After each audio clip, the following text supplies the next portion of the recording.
I think that one of the main things is always to learn that you have to be true to yourself and that you cannot live a falsehood. And I think that once you accept that truth, your truth, who you are, and you are authentically, and you actually embrace that, you can then accept, acknowledge, and as I said, move forward.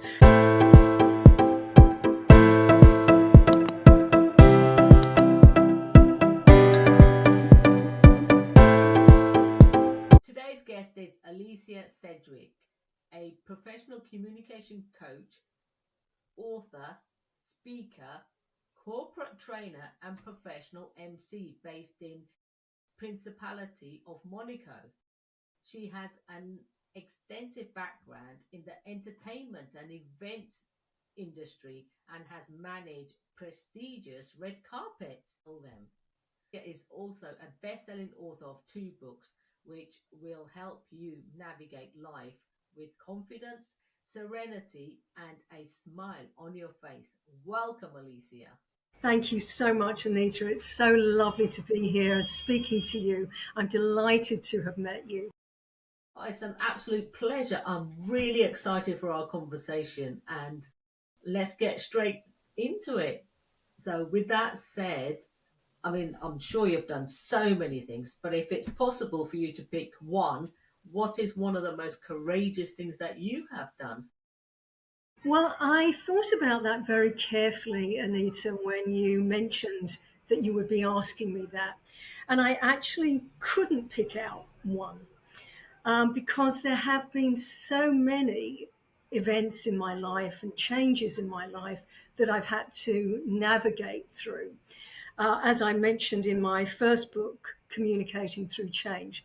So there have been things like life after losing my brother, my wonderful older brother, when he was 18.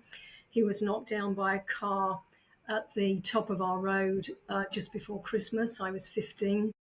And so living life after that loss, going through breast cancer and then my adrenal glands dying, changing my careers, changing my married life, heterosexual married life, to facing up to my sexuality and being gay, and then changing my life, facing that truth.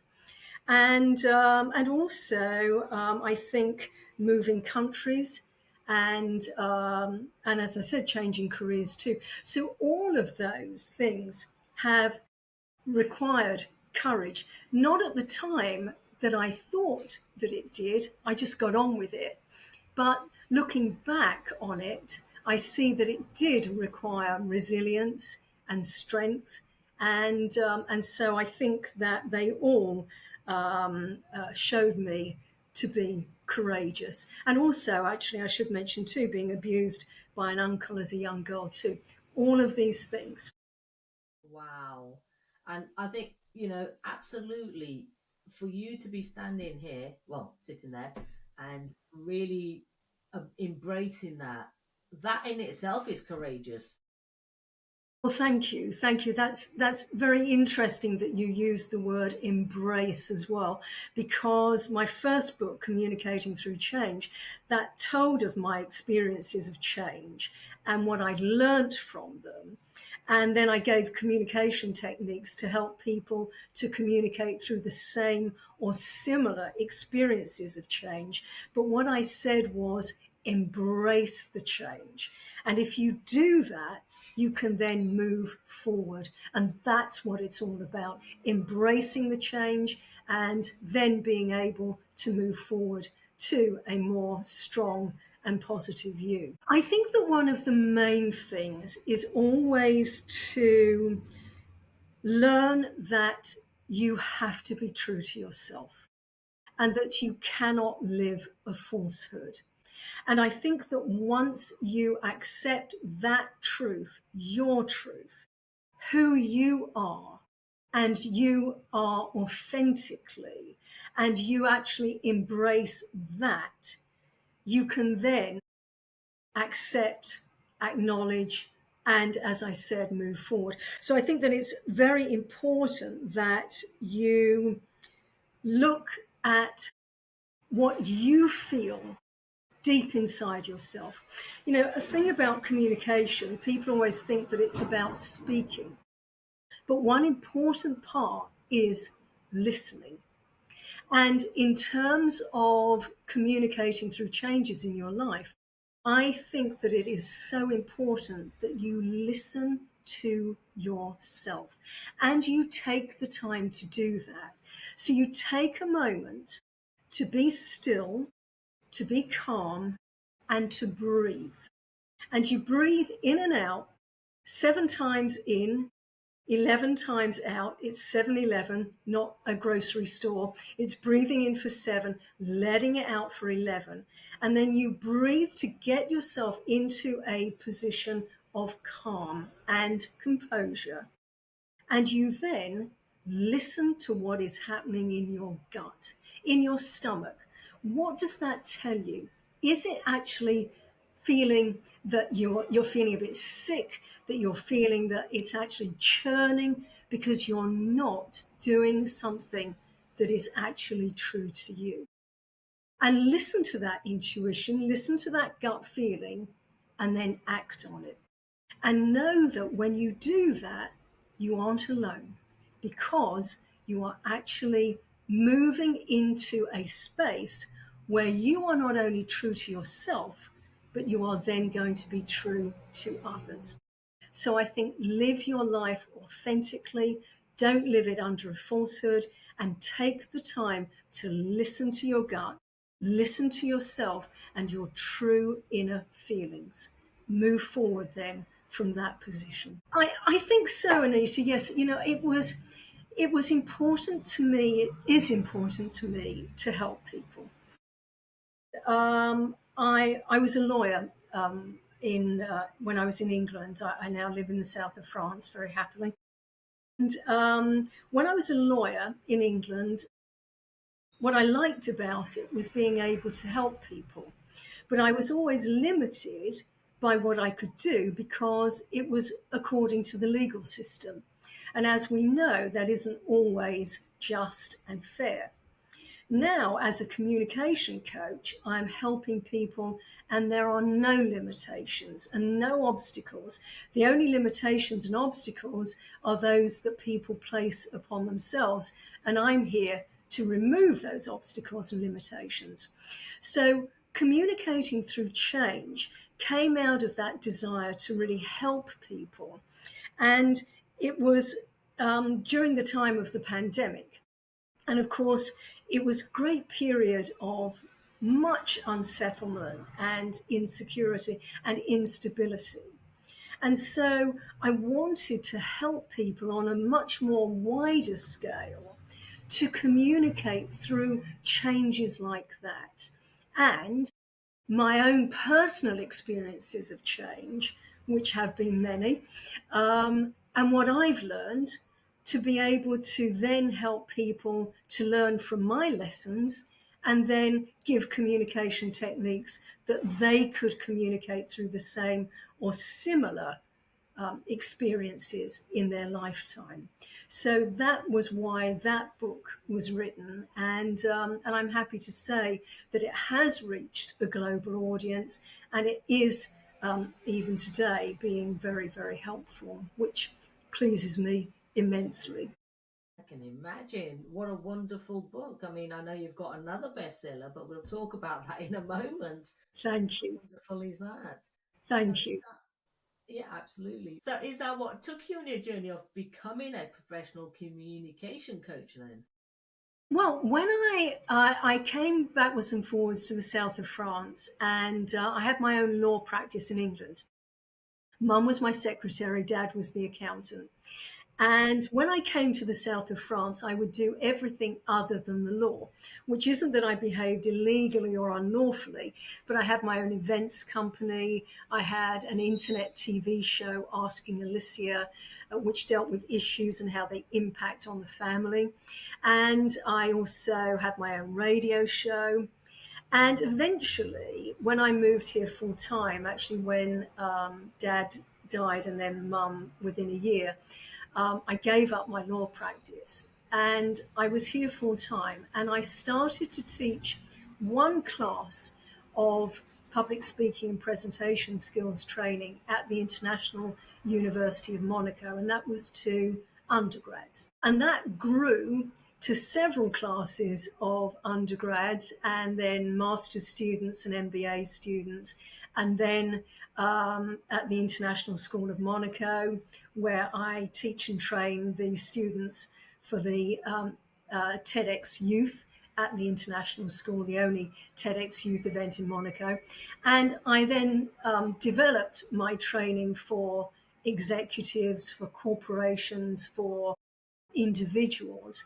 And it really did come out of the desire to really help people and to give them confidence and to raise self esteem. And part of the work now includes working with associations like Micro Rainbow in England, who house LGBTQI plus asylum seekers and refugees.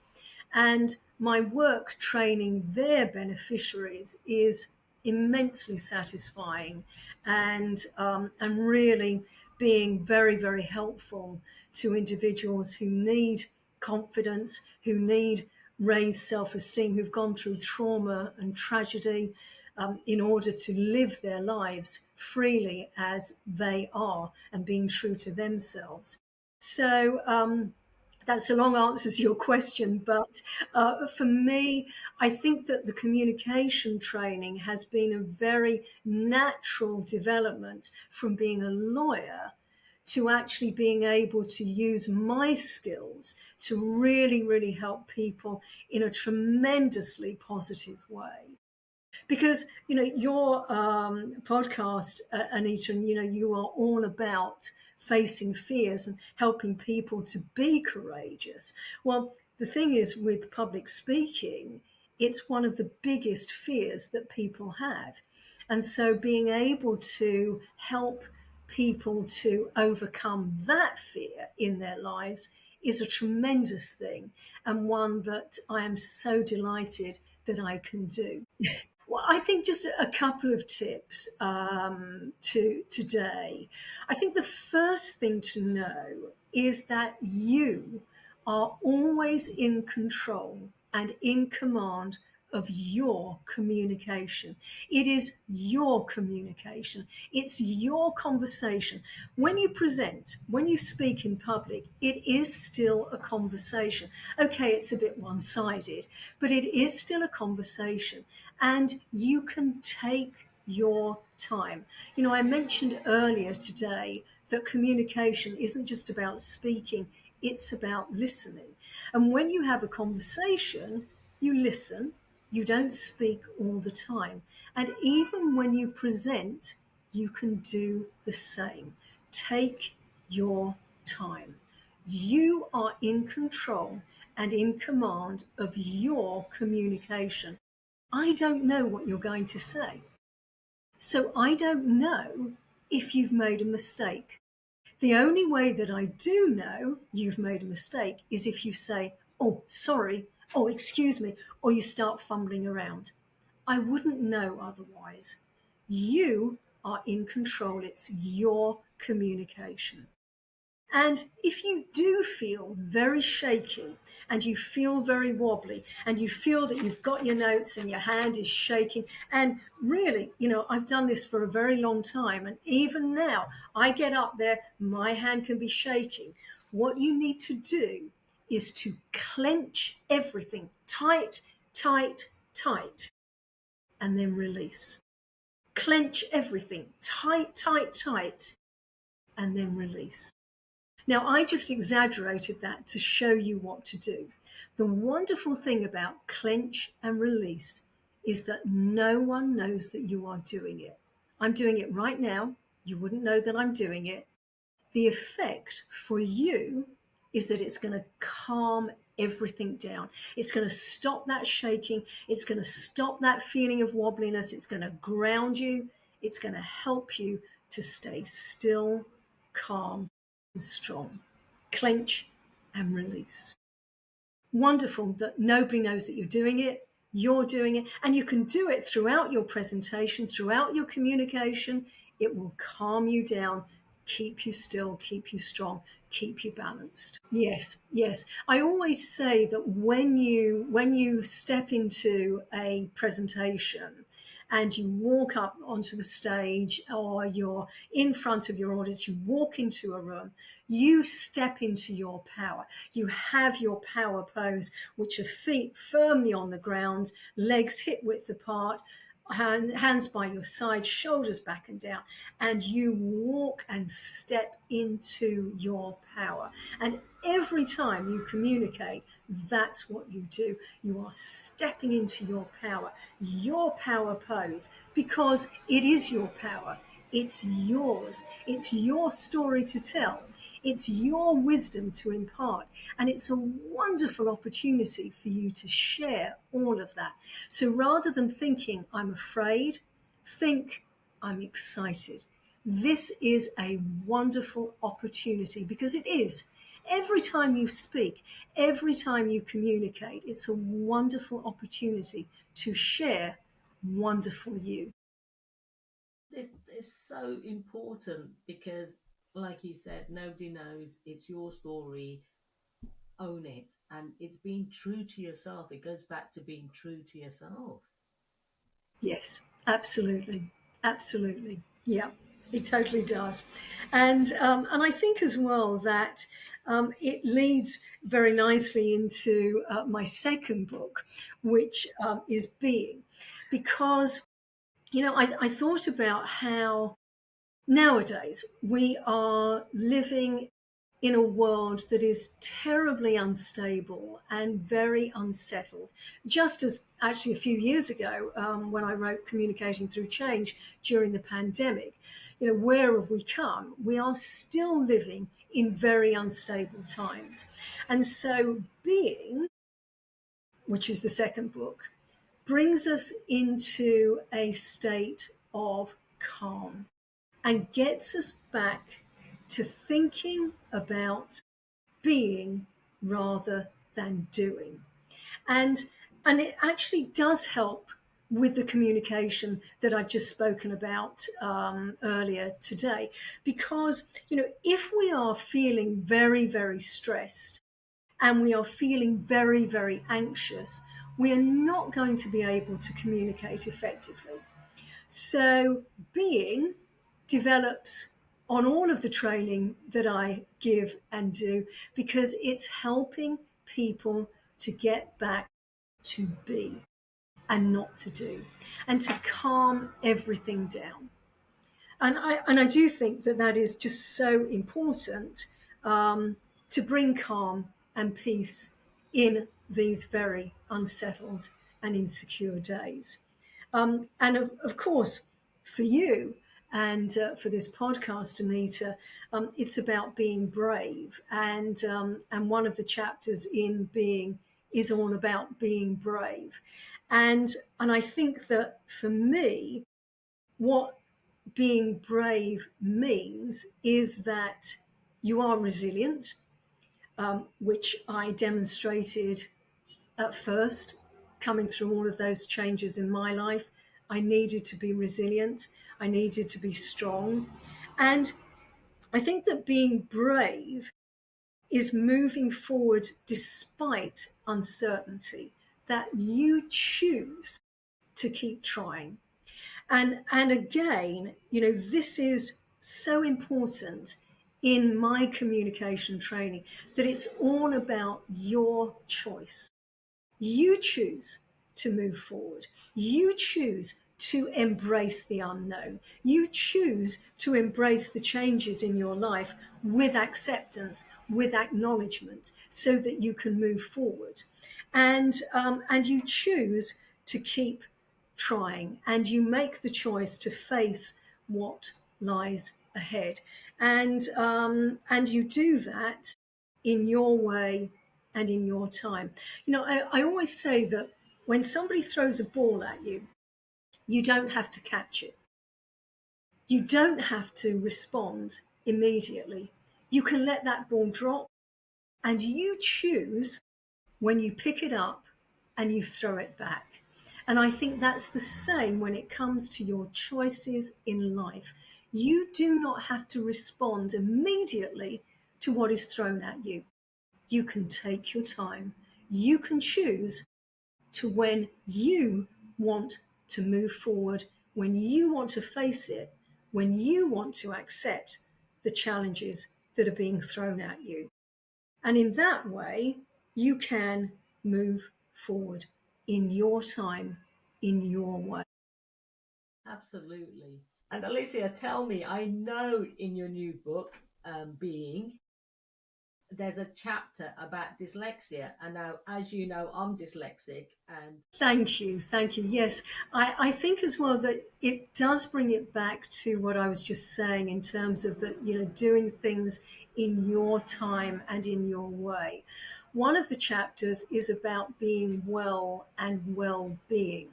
And I give the example on the well being of a dear friend of mine, her daughter, who is an absolutely wonderful girl, teenager.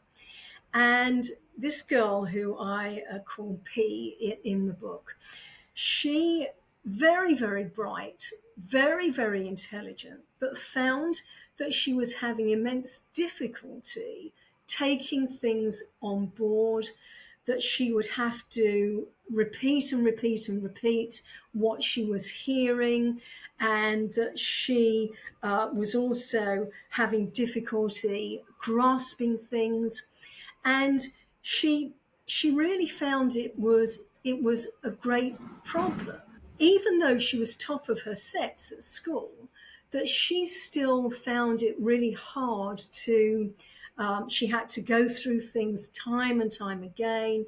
She really had to read and reread and reread. So she thought, well, I wonder if I could be dyslexic. And she was tested, and they found that she was. And this was an immense thing for her because it actually helped her to realize that what she was going through, that she wasn't an idiot, that she wasn't stupid as she felt that she was, and that she actually had what she now calls a superpower, because it has given her the confidence to realize that everything that she's achieved, she has done incredibly with that condition. Same as you, Anita, what you have achieved with dyslexia, knowing that and using it then as a superpower, because you're not only helping yourself, you're helping other people, and helping other people to understand that rather than being stupid and an idiot, as P felt, and I'm sure you felt, you actually have a superpower. And you've got something that now you can control, and you can take your time knowing what it is that you need to do for you. And so I think that P is an excellent example of being and really well-being, and using that to not only help herself, but now she helps other people too with the understanding of her condition, and really to realize that she's a great problem solver, as are you, Anita. And I would think anyone with dyslexia too, because you have to work through things in your way, solving the problems in your way, which is immense. Really stepping into your power there too, as P does as well, and I think that is a great lesson, and also a great lesson in how you can turn fear, anxiety, and frustration into something which is actually very positive, and using that positively as well, and having tests done to discover why you do what you do, and to know again that you're not alone. Well, I thank P as well for sharing that with me for my book. I think that she is immensely courageous, as indeed are you. And I thank you for the opportunity to be able to talk about that today, as well as everything else that we've discussed. Thank you so much. I appreciate it. To you, what would you say to someone listening that is thinking, I just don't have confidence when I speak? How can I even start? I get baffled. The words don't come out. They're really struggling. Yes, so confidence to be able to speak up and to speak out. I think that the important thing to know is that whenever you communicate, it is actually not about you. It is about your audience and whoever you are speaking to. And it's how you want them to feel, what you want them to think or do as a result of your communication. So, the wonderful thing about that is that the onus is off of you. So, if you are shy, if you are scared of speaking up and speaking out, it's not about you. It's about who you're talking to.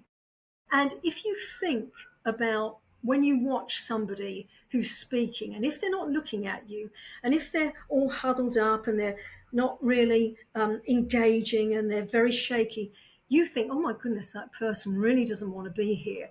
And as a result, you don't want to be there. That's not how you want people to feel when you speak. You want them to feel comfortable and engaged and interested in you. So, it's showtime. You are putting on a show because you want whoever you are speaking to feel great about themselves. That doesn't mean that you're not authentic and true to you. It does mean, though, that you bring energy, enthusiasm, and your power. It's not about you, it's about who you're speaking to. And you want them to feel great, interested, involved, and engaged with you. So talk to them to make them feel that they are the most important person in the world.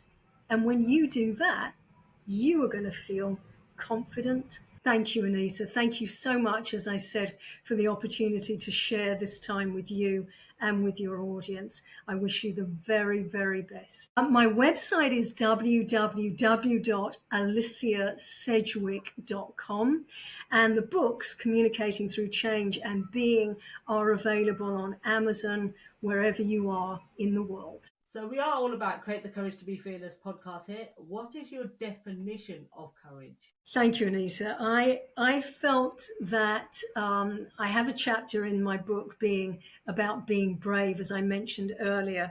And I said in that chapter that being brave is that you accept the unknown with the knowledge that you can respond to it in your way and in your time.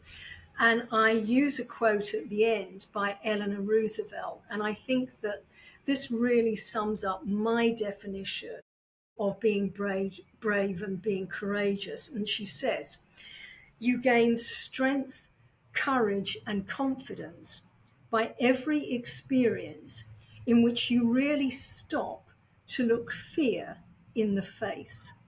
The danger lies in refusing to face the fear, in not daring to come to grips with it.